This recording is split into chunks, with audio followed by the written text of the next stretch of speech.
Ya veis que se me llena la boca cada vez que hablo de objetos. Eso es porque en Python todo, absolutamente todo, son objetos. Pero vamos a ver, ¿qué narices son los objetos?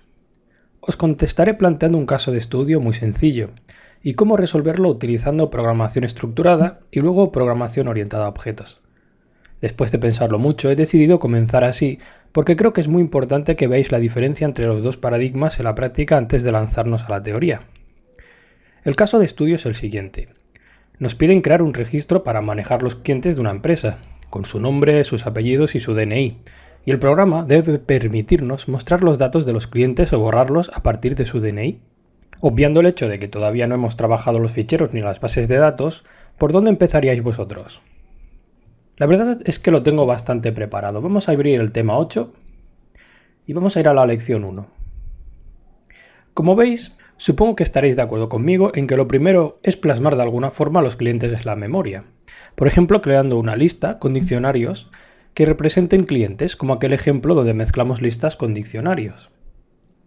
Bueno, esta sería una forma muy acertada de comenzar. Creamos una lista, clientes, y dentro, a modo de elementos de la lista, añadimos unos diccionarios. Como veis, nombre Héctor, apellidos Costa Guzmán, DNI y un DNI que me invento. Y luego otro, nombre Juan, apellidos y DNI. Ahora vamos a ejecutar esta pieza de código, la primera de todas, Shift Enter, y podemos consultar los clientes. Como veis, aquí tenemos nuestra lista con nuestros clientes. Ahora que tenemos un par de clientes, la primera funcionalidad será mostrar la información de un cliente a partir de su DNI. ¿Cómo podemos hacerlo? Pues normalmente con una función a la que pasaríamos a la lista de clientes y un DNI para que ella se encargue de buscarlo. Por ejemplo, una función mostrar cliente a la que le pasamos la lista y el DNI. Luego con un for recorremos los clientes dentro de la lista y comprobamos si el DNI que enviamos a la función concuerda con el DNI del diccionario que estamos comprobando en cada caso, teniendo en cuenta que la C es el cliente que estamos recorriendo. Si en algún momento concuerda en el DNI que buscamos con el DNI del cliente que estamos iterando, mostraremos por pantalla el nombre y los apellidos de este cliente. Y para que acabe la función haremos un return vacío. Si no se ejecuta nunca este return, cuando acabe de ejecutarse el for, mostraremos simplemente este mensaje print cliente no encontrado. Vamos a ejecutarlo para que quede guardado esta función. Y ahora podemos utilizarla. Por ejemplo, podríamos mostrar un cliente pasándole los clientes que tenemos aquí arriba, la lista, y por ejemplo un DNI, el 1111, 1111, 4 y 4, y una letra, la A.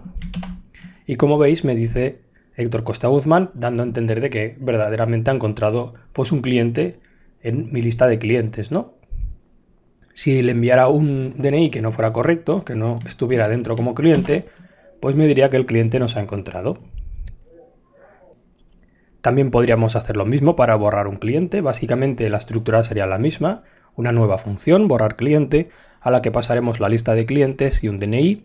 Y en esta ocasión, para poder afectar a la lista, lo que haremos es un enumerador conservando el índice. Como ya sabéis, vamos a ir comprobando como antes los DNIs y si concuerdan el DNI con el que estamos buscando, borramos el cliente de la lista pasándole el elemento del índice actual y luego podríamos mostrar un mensaje por pantalla con el cliente diciendo que se ha borrado.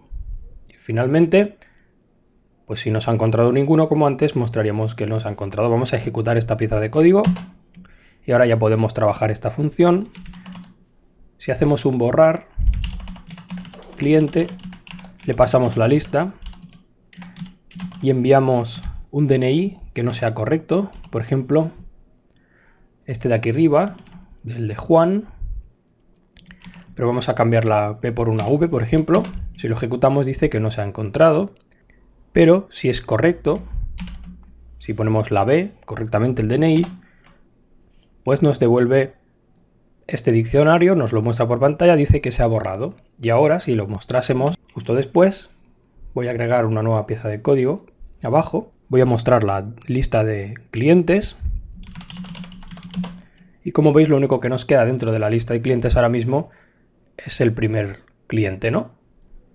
Bueno, más o menos con este planteamiento iríamos desarrollando toda la lógica, todas las funciones borrar cliente, mostrar cliente, editar cliente, etcétera, etcétera. Y digamos que es una forma tradicional, estructurada, de dar respuesta a esta necesidad, a este programa.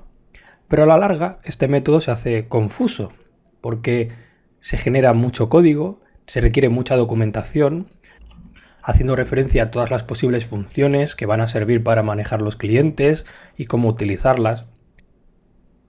Y además, como veis, es necesario mover continuamente la lista de un lado a otro. Tenemos que enviar siempre la lista de clientes a las funciones para después manejarlas y no es muy práctico. Con todo esto podéis haceros una idea de cómo funciona la programación estructurada. Sin embargo, si bajáis un poco, lo que he preparado después de un espacio en blanco es la misma implementación para solucionar este mismo problema, pero con programación orientada a objetos. No quiero que le deis vueltas al código, todo este código simplemente podéis obviarlo, lo iremos aprendiendo a utilizar poco a poco a lo largo de toda esta unidad. Pero lo que me interesa es que veáis cómo fluye la información a la hora de trabajar con este ejemplo. Es decir, veniros abajo del todo y una vez ejecutáis todo este bloque de código para dejarlo guardado en la memoria, ¿de acuerdo? Lo ejecutáis, no ocurrirá nada, pero ya podemos comenzar a trabajar con él. Fijaros cómo cambia la sintaxis. En lugar de utilizar funciones, como en el caso anterior, borrar cliente, pasarle los clientes, lo que vamos a hacer es comenzar creando un cliente en la memoria. Por ejemplo, voy a llamarlo Héctor. Para crear un cliente lo voy a poner de esta forma. Voy a poner cliente, voy a abrir un paréntesis y voy a ponerle, por ejemplo, un nombre. Le voy a decir que este cliente se llama Héctor y que sus apellidos igual, son Costa, Guzmán, soy yo, y un DNI igual, y voy a poner pues 8 unos, 1, 1, 1, 1, y por ejemplo una A. Voy a apretar Enter y ya tengo mi cliente creado, ¿no? Si lo muestro, pues me muestra un código muy extraño. Bueno, no pasa nada. Vamos a crear otro cliente. Vamos a crear un cliente llamado Juan. Cliente. Y en esta ocasión, en lugar de pasarle cada atributo, simplemente voy a pasar por orden. Primero, un DNI. 2222, 2222, una P, por ejemplo. Voy a pasarle un nombre, Juan. Y un apellido, unos apellidos, González. Por ejemplo, Márquez. Voy a guardarlo. Ya tengo creados dos clientes, Héctor y Juan. Ahora voy a crear una empresa. Empresa, igual, empresa. Y le voy a pasar una variable, bueno, un argumento llamado cliente, clientes, así, clientes, con una lista. Y dentro voy a añadir a Héctor, coma, y a Juan. Voy a guardarlo. Y ya tengo una empresa creada. De esta empresa puedo, por ejemplo, mostrar los clientes, empresa.clientes, y como veis me muestra una lista de algo muy raro, que es lo que nos mostraba arriba. Pero esto es una lista de clientes. ¿Cómo podemos mostrar un cliente? Pues, por ejemplo, hemos creado, o he creado yo, una especie de función interna llamada mostrar cliente, que actúa como antes dentro de esta empresa. La ejecuto poniendo un punto y mostrar cliente, una función, y pasándole un DNI del cliente que quiero mostrar. Y por ejemplo voy a pasarle este DNI de arriba, voy a apretar Enter, y como veis me dice el cliente que yo quiero ver, ¿no? Héctor Costa Guzmán. También podemos, por ejemplo, borrar un cliente, borrar cliente.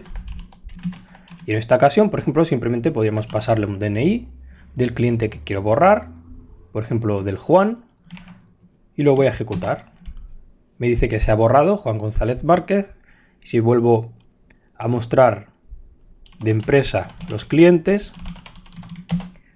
pues aquella lista que tenía antes ya únicamente tiene un elemento de estos tan extraños, ¿no?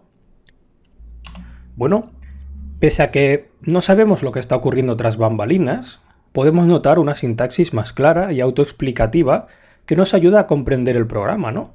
La empresa tiene sus funciones, Para crear un cliente se hace utilizando una palabra clave llamada cliente, la empresa cliente, le enviamos los clientes cómodamente en una lista y tiene sus propios métodos para mostrarlos, para borrarlos, etc.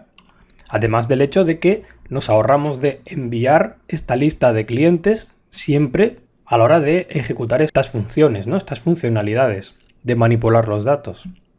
Bueno, la PO, la programación orientada a objetos, se basa en determinar las entidades con nombre propio, en lugar de andar creando estructuras y diccionarios para representar información. En nuestro ejemplo, si subís, tenemos un cliente y una empresa, ¿de acuerdo? A partir de ahí, cada entidad contará con sus variables internas, sus funcionalidades internas e incluso podrán interactuar con otras entidades. Las empresas contienen clientes, ¿no? Bueno, pues estas entidades son lo que se conocen como objetos y vamos a aprender sobre ellos en la próxima lección.